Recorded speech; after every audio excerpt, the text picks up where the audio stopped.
దేవుని నామమునకు మహిమ కలుగునుగాక. ఈ ఉదయకాల సమయంలో మరొక మిషనరీ గురించి తెలుసుకొని దేవుని నామాన్ని మహింపరచుకుందాం. ఆ యొక్క మిషనరీ యొక్క పేరు జార్జ్ వుగ్లో పోప్. ఈయన 1820 ఏప్రిల్ 24న కెనడాలోని ప్రిన్స్ ఎడ్వర్డ్ ద్వీపంలోని బెడెక్యూలో జన్మించాడు. అతని తండ్రి జాన్ పోప్ కార్న్వాల్లోని ప్యాడ్ స్టోక్ చెందిన ఒక వ్యాపారి. జార్జ్ వుగ్లో పోప్ మరియు అతని తమ్ముడు విలియం బర్ట్ పోప్ బరీ మరియు అక్స్టన్లోని వెస్లియన్ పాఠశాలలో చదువుకున్నారు మరియు 14 ఏళ్ల వయస్సులో ఈ యొక్క జార్జ్ దక్షిణ భారతదేశంలో మిషనరీ సేవలో చేరారు.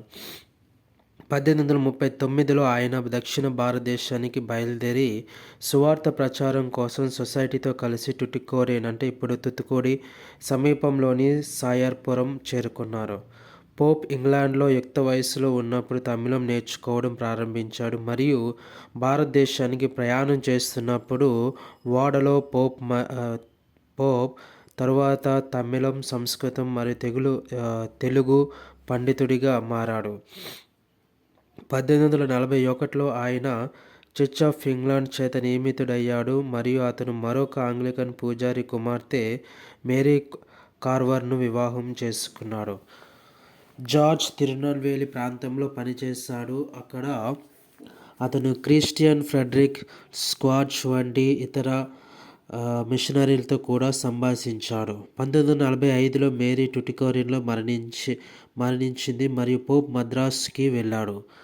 ఆయన జి వాన్ సోమెరెన్ కుమార్తె హెన్రిటా పేజ్ను వివాహం చేసుకున్నారు రెండవసారి మరియు వారు 1849లో ఇంగ్లాండ్కు బయలుదేరారు. ఈ కాలంలో ఆయన ఆక్స్ఫర్డ్ క్యాథలిక్ ఉద్యమంలో Cardinal Henry Edward Manning, Archbishop Trench, Bishop Samuel Wilberforce, Bishop John Lonsdale, E B Pusey మరియు జాన్ కేబుల్ వంటి అనేక మంది వ్యక్తులతో కలిసి పనిచేశాడు. 1851లో తంజావూరుకి తిరిగి వచ్చి సెయింట్ పీటర్స్ స్కూల్లో బోధిస్తున్నప్పుడు అతను ఇతర మిషనరీలతో విభేదించాడు. 1855లో స్క్వాడ్ శిష్యుడు మరియు మహారాజా సెర్పోజీ ఆస్థానంలో కవి అయిన తమిళ పూజారి వేదనాయకం శాస్త్రిని బహిరంగ కొట్టారు.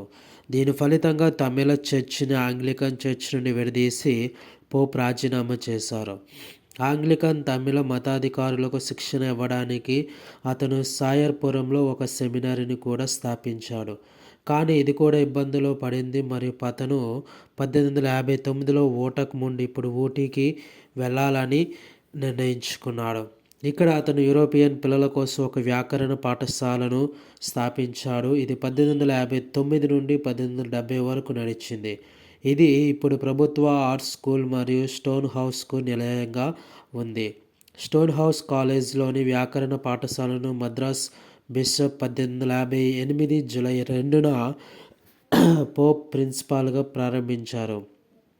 మార్చ్ 1859లో లారెన్స్ అసైలం ట్రస్టులకు భవనం అమ్మబడినందున పాఠశాల వేరే చోటికి మారింది. ఆ తర్వాత స్టోన్ హౌస్ కాటేజ్ను పురుష అసైలం ఖైదీలను ఉంచడానికి ఉపయోగించారు మరియు గ్రామర్ పాఠశాలను 1 ఏప్రిల్ 1869న లౌడేల్లోని కృత ప్రాంగణానికి తరలించారు. ఆయన ఊటీలో హోలీ ట్రినిటీ చర్చిని కూడా స్థాపించారు. తమిళులు పోపును గౌరవంగా పిలిచేవారు. జార్జ్ పోప్ తన కఠినత్వానికి ప్రసిద్ధి చెందాడు మరియు 1870లో బెంగళూరులోని బిషప్ కాటన్ బాలుర పాఠశాలకు ప్రిన్సిపాల్గా నియమితుడయ్యాడు. అతను బెంగళూరులోని ఆల్ సెయింట్ చర్చ్కి మొదటి పాస్టర్ కూడా. 1881లో జార్జ్ పోప్ భారతదేశం విడిచి ఆక్స్ఫర్డ్లోని స్థిరపడ్డారు. అక్కడ అతను తమిళం మరియు తెలుగు భాషలో లెక్చరర్గా తన ముద్ర వేశాడు. 1884 వరకు అక్కడ పనిచేశారు. అతను 1886లో గౌరవ MA మరియు 1906లో రాయల్ ఆసియాటిక్ సొసైటీ నుండి బంగారు పతకాన్ని కూడా పొందుకున్నారు. ఆయన 1909 ఫిబ్రవరి 11న మరణించారు. ఆయన చివరి ప్రసంగాన్ని 1907 మే 26న ఇచ్చారు. పోపును ఇంగ్లాండ్లోని సెంట్రల్ ఆక్స్ఫర్డ్లోని జెరికోలో ఉన్న సెయింట్ సెపల్చర్స్ శ్మశాన వాటికలో ఖననం చేశారు. ఆయన మరణం తర్వాత ఆయన రెండవ భార్య హెన్రిటా మరి ఇద్దరు కుమార్తెలు పెన్షన్ పొందుకున్నారు. హెన్రిటా 1811 సెప్టెంబర్ 11న మరణించారు. మరి పోప్ పక్కనే ఖననం చేయబడ్డారు. వారి ముగ్గురు కుమారులు భారతదేశంలో పని కొనసాగించారు. జాన్ వాన్ సొమెరెన్ పోప్ బర్మాలో విద్యపై పనిచేశారు. ఆర్డర్ విలియం ఉగ్లో పోప్ భారతదేశం మరియు చైనాలో రైల్వే ఇంజనీర్గా పనిచేశారు. Lieutenant colonel Thomas henry Madras medical కాలేజీలో నేత్ర వైద్య ప్రొఫెసర్గా వైద్య సేవలో వారి యొక్క పనిని కొనసాగించారు. ఆయన రాసిన గొప్ప రచన తిరువాచక అనువాదం 1900లో వెలువడింది. దీని గురించి ఆయన ఎలా అన్నాడు: నేను దీన్ని నా 80వ పుట్టినరోజున తేదీన చెబుతున్నాను. నా మొదటి తమిళ పాఠం 1837లో అని నేను కనుగొన్నాను. తమిళ అధ్యయనాలకు అంకిత భావంతో నేను సుదీర్ఘ జీవితాన్ని గడిపాను కాబట్టి ఇది ముగుస్తుంది. నా జీవిత సాహిత్య పని నేను ముగించిన లోతైన భావోద్వేగం లేకుండా కాదు.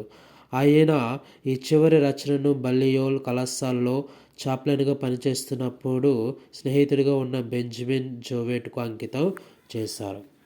ఈ విధంగా ఆయన మన భారతదేశానికి 14 ఏళ్ళ వయసులోనే వచ్చి మన భారతదేశంలో సుమారుగా 40 నుండి 42 సంవత్సరాలు విశేషమైన కృషి చేసి మన భారతదేశానికి ఎంతగానో సేవను అందించున్నారు.